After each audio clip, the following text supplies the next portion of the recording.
Justement, quelques secondes, j'ai envie de parler d'Aznavour. Oui, parce qu'on en avait parlé au Parce téléphone. que justement, Aznavour, parfois, peut justement, dans ses mots, sortir un petit peu de cette idée de pudeur pour regarder les choses avec une certaine froideur, une certaine précision, en tout cas dans l'analyse des sentiments. Donc, qu'est-ce que ça vous inspire? Est-ce que Alors pour moi, Aznavour, c'est le sommet absolu en fait. Et donc je sais que c'est un chanteur populaire. On peut dire Ferré, c'est le mais sommet. j'ai envie de dire, vous êtes un peintre sentimental et lui presque un auteur sentimental, non? Oh ben moi j'adore. J'adorais être aznavourien. Enfin, pour moi c'est une référence absolue parce que la pudeur, quand même, il y a beaucoup de pudeur chez Aznavour, le mélangé au lyrisme, le caractère, l'écriture aussi qui est très simple et en même temps c'est du cordeau en fait. Il y a une citation par exemple de Alfred de Musset, bon, qui par ailleurs peut être un auteur extrêmement ampoulé, mais il y a une citation que j'adore parce qu'elle est à la fois extrêmement simple et c'est un sommet de la littérature, c'est souffrir passe, avoir souffert ne passe jamais.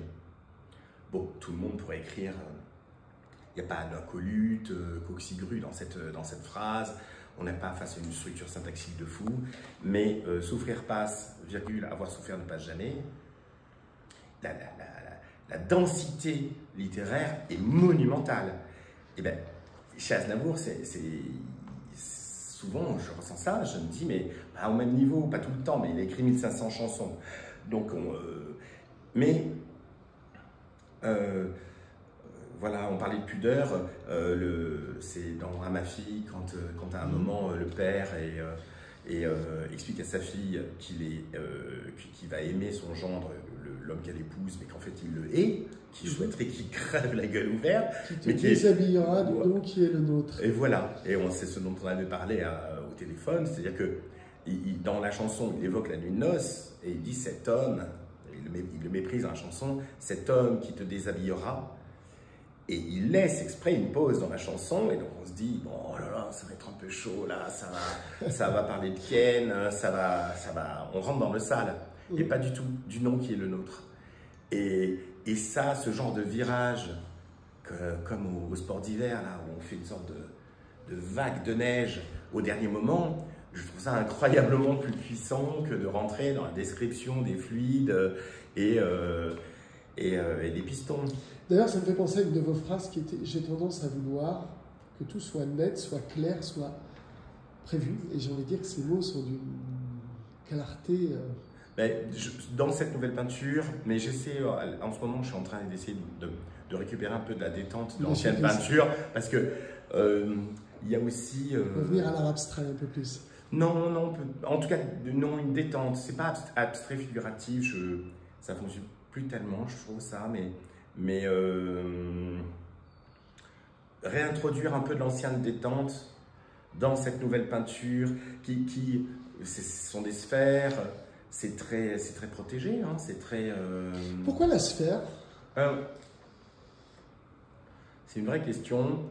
Et je n'arrivais plus à peindre sur des formats rectangulaires ou carrés, mais plus du tout. Et j'ai plusieurs pistes de réponse.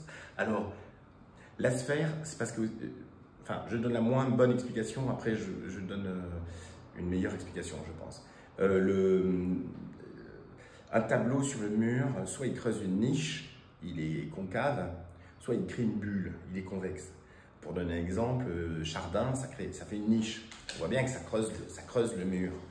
Et que donc on est face à un mur, il y a une niche avec toute la petite scène de Chardin. Ce sont les tableaux, c'est 90% de ce qui est peint, et c'est les tableaux les plus accueillants pour le spectateur. On s'approche du tableau, et on va regarder, on est accueilli, en fait, bienvenue. Et puis il y a des tableaux convexes. Par exemple, c'était le programme d'ailleurs de Van Gogh qui disait « Je veux que mes tableaux soient comme des tigres qui se jettent sur le spectateur ». C'est-à-dire que face à un Van Gogh, on a du mal à s'approcher. On voit bien que ça crée une bulle sur le mur et ça a un côté un peu dangereux. C'est inamical en fait. Et moi, je me suis beaucoup posé cette question sur mes tableaux en fait. est-ce que ça devait creuser le mur ou est-ce que ça devait y faire une bulle? Et à la fin, je me suis dit, allez, en avant les deux. C'est-à-dire qu'en fait, donc la sphère, elle crée une bulle. Et puis aussi, c'est un autre monde. Moi, j'ai la sensation, il y a l'explication, c'est la forme de l'œil, je ne sais pas vraiment. Et finalement, la meilleure explication, au moment où je vous parle, c'est que ce sont des boucliers. Et il y a chez Homère l'Ekphrasis, il y a la description complète du bouclier de, je ne sais plus qui d'ailleurs, j'ai oublié son nom, enfin, un héros grec. Et les boucliers étaient censés aussi terrifier l'ennemi, en fait. C'est-à-dire que si vous avez un bouclier tout lisse, bon d'accord, mais dans la bataille, si vous trouvez face à un bouclier avec des trucs... Le gladiateur, tout simplement, voilà, qui se protège avec... Voilà, puis ça donnait beaucoup de beauté, ça esthétisait, même les armées japonaises, enfin, tous les combattants avaient des... Il y a une dimension esthétique dans les armures, les sabres... Et je me suis rendu compte, assez tard, après en avoir fait plusieurs, que c'était des boucliers qui cherchent pas nécessairement à faire peur, mais qui, je crois, dans mon esprit, me protègent. Le problème du bouclier, c'est quand on dresse un bouclier, c'est qu'on disparaît. Donc, un tableau en forme de bouclier, on est protégé et on ne disparaît pas. Enfin, on apparaît autrement. Un truc comme ça. Après, c'est peut-être plus ou moins de la branlette, mais on n'imagine pas la branlette intellectuelle, mais c'est pas grave, parce qu'il y a énormément de... Tout le monde se prend la tête et enlève ensuite ce qui a servi à... Voilà, il n'y a aucune femme qui présente son bébé en montrant en même temps le placenta. On ne présente pas un nouveau bâtiment sans avoir enlevé les échafaudages.